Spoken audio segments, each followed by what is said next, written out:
Jésus et ses disciples entrèrent à Capharnaüm. Aussitôt, le jour du sabbat, ils se rendirent à la synagogue et là, il enseignait. On était frappé par son enseignement, car il enseignait un homme qui a autorité et non pas comme les scribes. Or, il y avait dans la synagogue un homme tourmenté par un esprit impur qui se mit à crier. « Que nous veux-tu, Jésus de Nazareth? Es-tu venu pour nous perdre? Je sais qui tu es le Saint de Dieu. » Jésus l'interpella vivement. « Tais-toi, sors de cet homme. » L'esprit impur le fit entrer en convulsion, puis, poussant un grand cri, sortit de lui. Ils furent tous frappés de stupeur et se demandèrent entre eux, « Qu'est-ce que cela veut-il » Voilà un enseignement nouveau donné avec autorité. Il commande même aux esprits impurs et ils lui obéissent. Sa renommée se répandit aussitôt partout, dans toute la région de la Galilée. Acclamons la parole de Dieu. Louange à toi, Seigneur Jésus.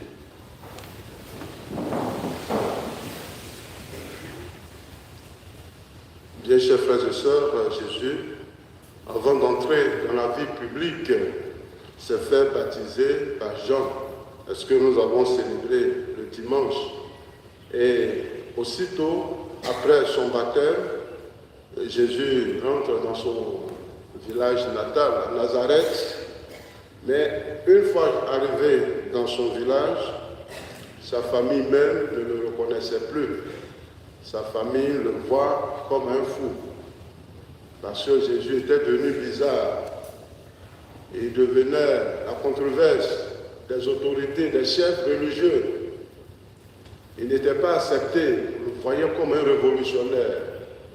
Et en temps, son cousin, qui était Jean-Baptiste, est arrêté et il venait d'apprendre que Jean-Baptiste a été décapité par Hérode.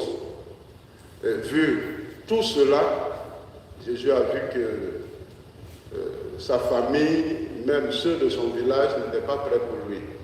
Alors, il fallait trouver un endroit pour commencer son ministère. C'est ainsi qu'il s'est retrouvé à Capharnaüm, qui est une grande ville païenne. Et là, hier, on a vu, au bord du lac, il a appelé ses premiers compagnons, les disciples.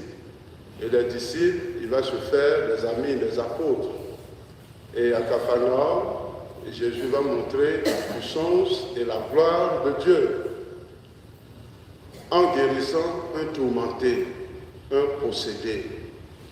C'est vrai, le fait que Jésus guérit ce tourmenté, la doctrine nous enseigne que c'est la gloire de Dieu qui se révèle.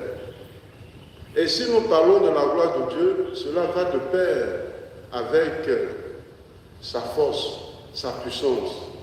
La gloire de Dieu, c'est l'amour infini de Dieu qui est toujours penché vers l'homme pour le relever.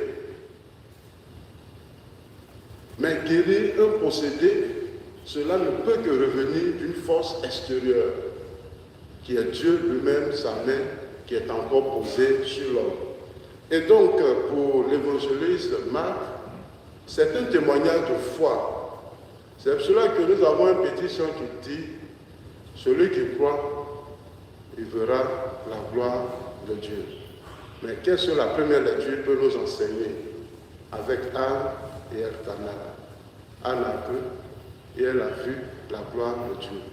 Et nous qui sommes encore en pèlerinage, qui sommes chrétiens, qui recherchons Dieu, avons-nous la capacité de croire?